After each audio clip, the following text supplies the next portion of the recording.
Vampire Dave presents Vampire the Masquerade, Bloodlines 2, Clan Nosferatu.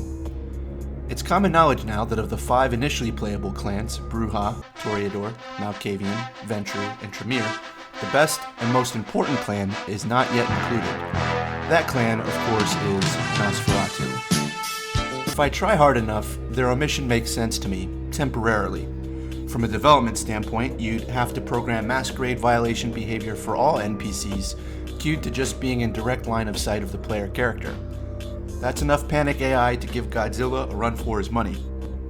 If Clan Nosferatu were to become a playable class, hint hint, nudge nudge, the first discipline's easy to figure, Potence.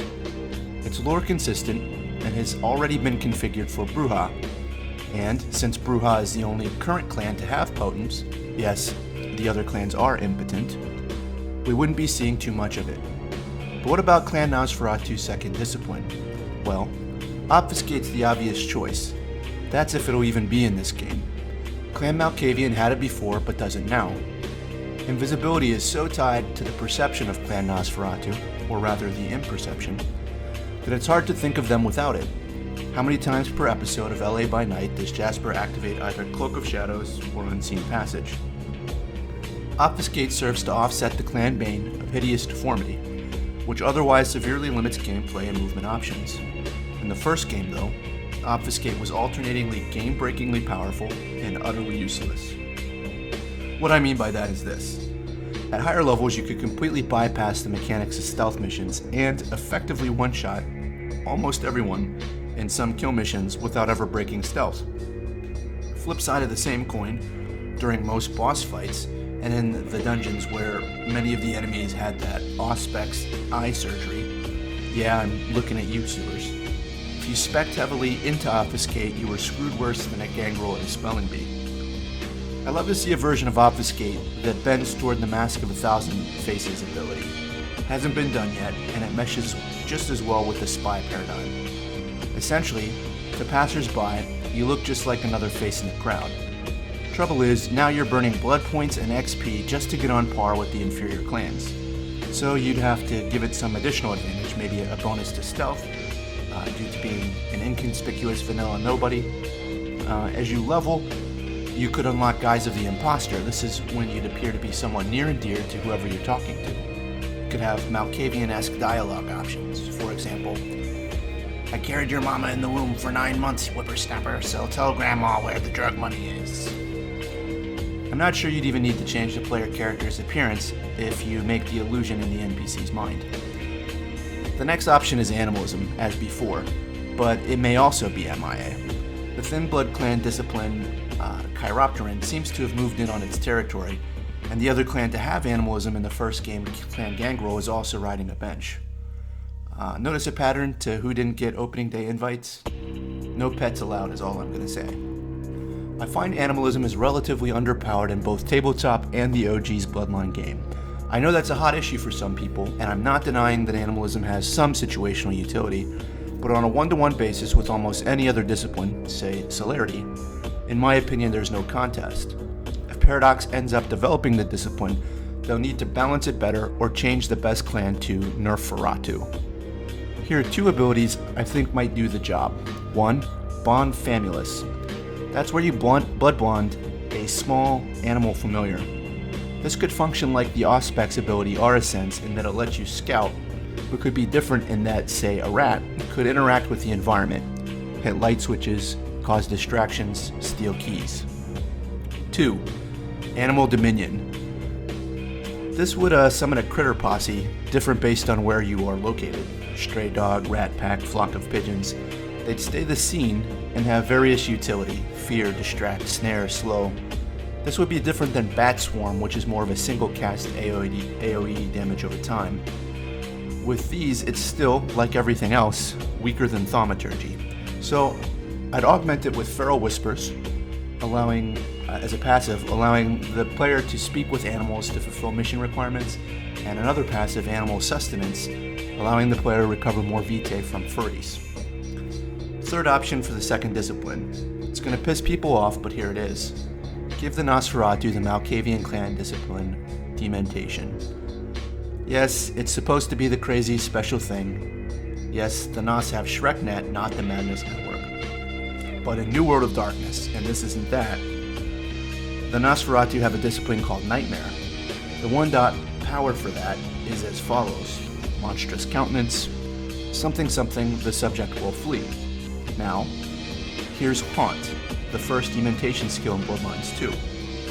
Blah blah blah, they'll flee in panic. The second skill, Berserk, reads, blah blah blah, and I'm paraphrasing here, make them frenzy. Drawing out the beast, a 5-dot animalism ability which Nazis have access to, reads, something something, make them frenzy. So that's 2 for 2-ish. So in my mind, it's a plausible option with the added benefit that the devs have already developed the discipline and balanced it. There you have it. Let's see a Clan Nosferatu DLC where they get Potence and one of Animalism, Obfuscate, or Dementation. Hit like if you agree, or if you disagree, hit like. I want to shift gears now and explore Clan Nosferatu in both the early gameplay footage from Bloodlines 2 and in its predecessor, the OG Bloodlines game. So far, we've seen 2 Nazis in Seattle. The first is Samuel.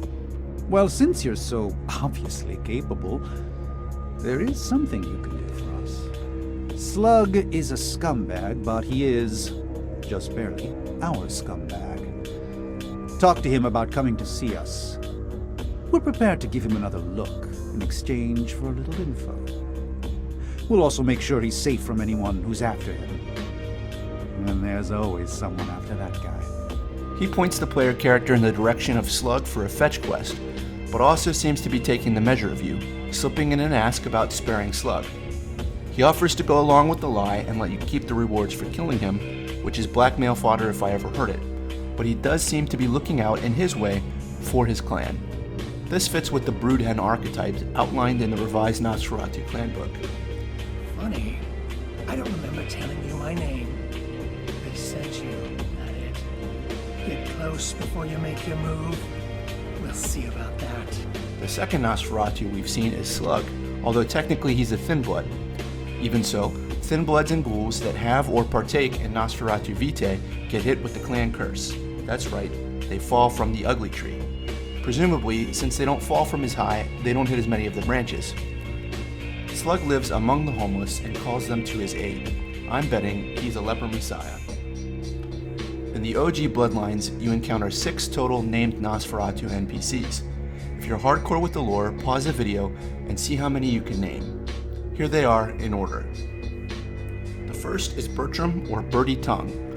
When you need him, you can't find him. He's in an empty oil container he calls Haven, hiding, in part because he's sleeping with Jeanette, and her sister Therese doesn't like it.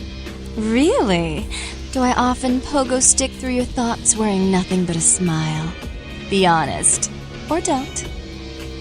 How cool is that? He has an annoyingly cheerful ghoul named Nox, who's bad at keeping secrets. He knows everything about you before you meet him, and he'll give you a Camarilla Nosferatu perspective on every class and faction. Later, he gives you a quest to recover something from the Warrens. For unstated reasons he doesn't jibe well with the others of his clan, I'm gonna go with the information broker archetype. Next up, it's Brother Kanker. Brother Kanker, they call me. High Lord in the diseased halls of the dead. Look around you. The blood. The bloated bodies. The maggot-riddled mortal shells.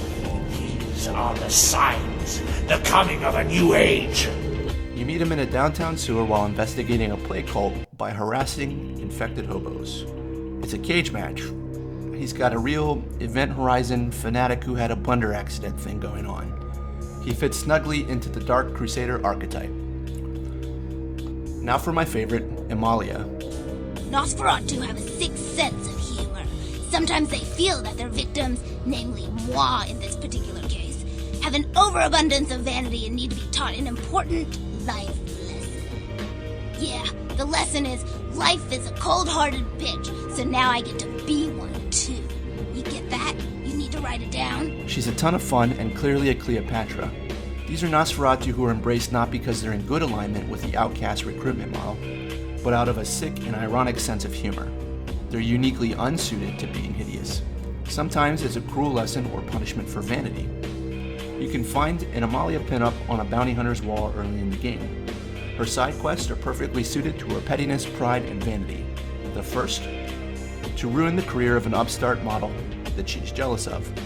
The bestiality sex scandal you uncover actually impels the model to commit suicide. Later, Imalia tasks you to retrieve a magazine she was on the cover of wearing 2 pennies and a gum wrapper. On to Mitnick. It was, Nosferatu database. Not even a really important one either. Which was probably the only reason I cracked it.